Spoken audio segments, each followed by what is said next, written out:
A world gripped by fear. In a world filled with uncertainty, fear of sickness, fear of failure, fear of darkness, there is a sanctuary that never falls, never weakens, never closes.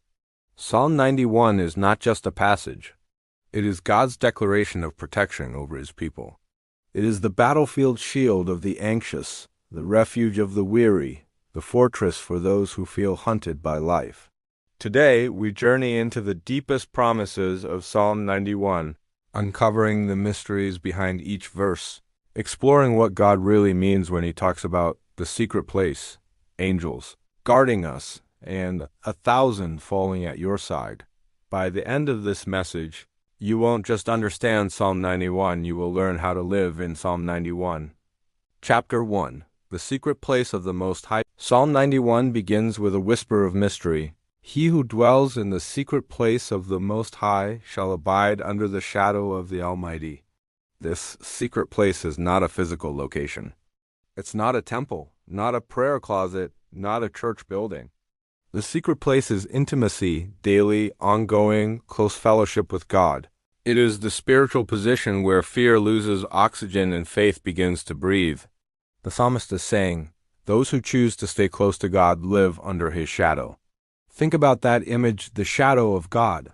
Shadows only touch you when the source is near. Psalm 91 tells us that protection is not about running from danger. It's about staying close to the protector. Chapter 2 God becomes your personal refuge. The psalmist declares with boldness, He is my refuge and my fortress. Notice the shift from He is a refuge to He is my refuge. Protection becomes personal when trust becomes personal. A fortress is not a temporary shelter. It is a stronghold designed for long-term survival. This verse teaches us that God is not a quick fix. He's a fortress you live in. Your circumstances may shake, but your foundation doesn't. Your emotions may tremble, but your fortress won't. Chapter 3 God delivers from the snare and the deadly pestilence. Psalm 91 becomes shockingly relevant when it says, God protects us from deadly disease. The Hebrew word here refers to sudden, destructive plagues, things humans cannot predict or control. Yet, the psalm says God will deliver, he will rescue. The snare of the fowler represents invisible traps, manipulation, deception, spiritual attacks, hidden dangers. You may not see the trap, but God does. Psalm 91 is God saying, I am defending you from battles you don't even know you're fighting. Chapter 4. His wings cover you. The imagery shifts to a mother bird covering her young with her feathers. It's tender, it's intimate, it's fierce. Under his wings you find security, warmth, and unbreakable nearness. God says, I don't just protect you with strength, I protect you with affection. His truth becomes your shield. His promises become your armor. Chapter 5. You will not fear the night or the day. The psalm breaks down fear into categories. The terror that stalks at night, the arrow that flies by day, the pestilence that walks in darkness, the destruction that wastes at noonday. This is Hebrew poetry describing 24-hour spiritual warfare.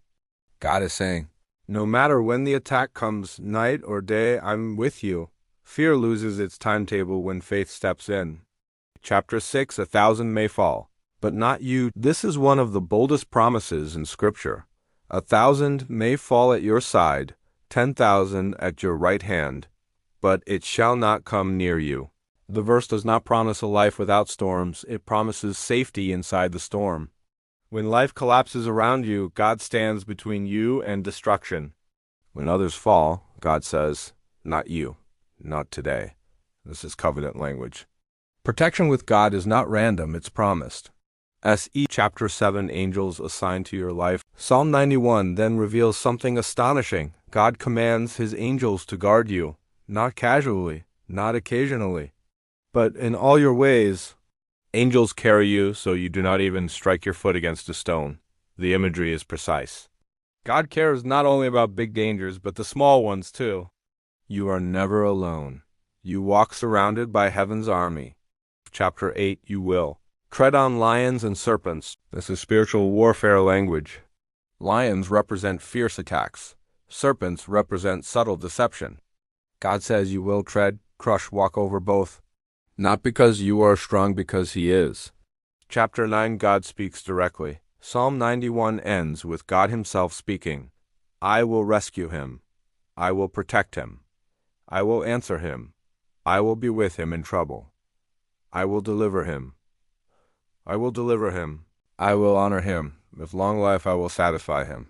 There's no maybe, no possibility, just certainty. God's voice breaks through fear and announces His covenant of protection over you. Conclusion: living in the shadow of the Almighty. Psalm 91 is not magic. It's not a charm. It's an invitation to dwell with God, to trust Him deeply, to walk with Him daily, to find your life hidden in His shadow. When you live close to Him, fear loses its throne, darkness loses its grip, and danger loses its power. Psalm 91 is not just a promise, it is a place, a position, a lifestyle, a home. And you are invited to live there.